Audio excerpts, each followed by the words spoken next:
been waiting for a little bit, but I think we will be getting the Hidden Inventory DLC pretty soon. And hey, to start off this DLC pack, we got to give y'all the DLC concept for it. I mean, you can see the outfit, none other than the boy Toji. And if y'all didn't know, I actually did a cosplay of my boy Toji because, you know, I live in Japan and I actually went to Shibuya for like the Shibuya incident and stuff like that to try to, you know, recreate the thing. So y'all know I'm a big fan of my boy Toji. But in today's DLC concept, like I said, we're going to be making a little bit of a gamble with it. But hey, I want y'all to let me know how y'all feel about this concept since this is our first one for Jujutsu Kaisen Cursed Clash. But without any more talking, if this is something you think you might be interested in, make sure to like, comment, subscribe, turn the bell, do all those nice things. And let's go ahead and hop straight into this concept. Okay, so when we're looking at Toji, because this is one character that we know we're getting, there's some key things that we need to know. One thing is, this is going to be Toji from the Hidden Inventory, from the past arc. This isn't going to be from the Shibuya incident, so there's going to be, you know, certain things that we might not get from him yet. We know that Toji is similar to Maki, where he has a cursed pack. He doesn't have any cursed energy, but using this cursed pack,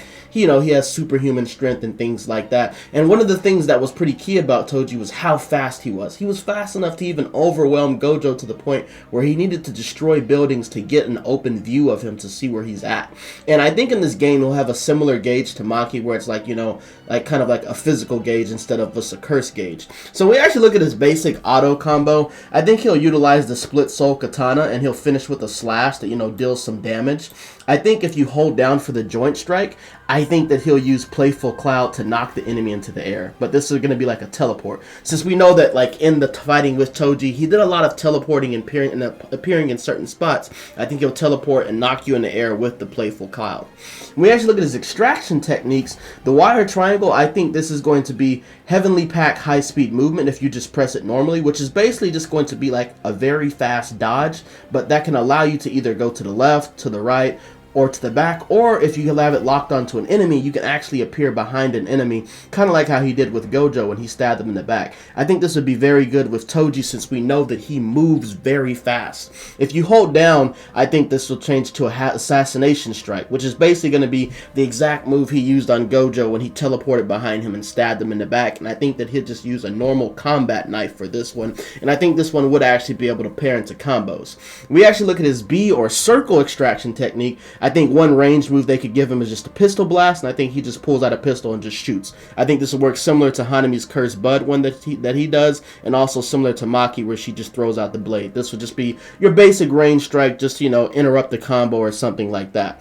But when you press down on circle, I think we'll do the Playful combo, and this is the user takes out the Playful Cloud weapon and hits the opponent with a launching strike. So I think this is, you know, something to start a combo and actually be able to follow up. So if you press B twice, I think you can follow up and do a combo off of this. And I think that's where we're getting a little bit risky with Toji. If you didn't know, if you're kind of wondering why am I saying Playful Cloud when this is supposed to be Maki's weapon, if you don't know that the Playful Cloud started off with Toji. This was originally Toji's weapon, and then Geto was able to get it, and then Maki was able to have it. So keep that in mind. The Playful Cloud was originally Toji's weapon, which is why he was able to use it so easily whenever he was fighting in the Shibuya Incident arc, whenever he was fighting, I forget the guy's name, Dagon? You know what I'm talking about, Squid Man. Whenever he was fighting Squid Man, this is when he was able to actually use the Playful Cloud.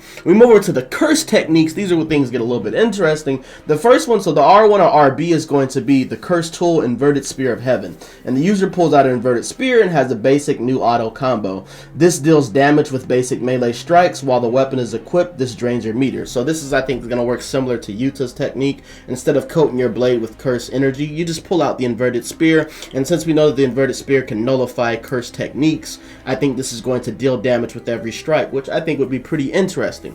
We look at the second technique, it's going to be the Chains of 1,000 Miles. And the way this is, the user takes out a chain with the inverted spear of heaven attached. The user gets access to a new auto combo. Attacks are armored and deal damage. The range extends as your level increases. Being in this state drains your meter. So this is another thing. We're going on a limb with Toji. This is another move where you're just, you know, you're pulling out the 1,000 chains chain, and then you're also going to be able to have a different move set where you're hitting from a farther range. But if you notice, none of Toji's moves are just like a curse technique that just gives you immediate damage besides the end of an auto combo. And this is a little bit risky with Toji because that means that, you know, the damage potential in like big bulk amounts of damage is not really there, but he will be able to chop down your health being able to deal damage with basic strikes. But let me know how y'all feel about this. Would y'all prefer just a normal, like, you know, a normal special technique that just deals damage, just one slash that, you know, just cuts off a certain amount of health? Or do you actually like the way that I'm doing it with where it's multiple melee strikes is slowly chopping off at the health?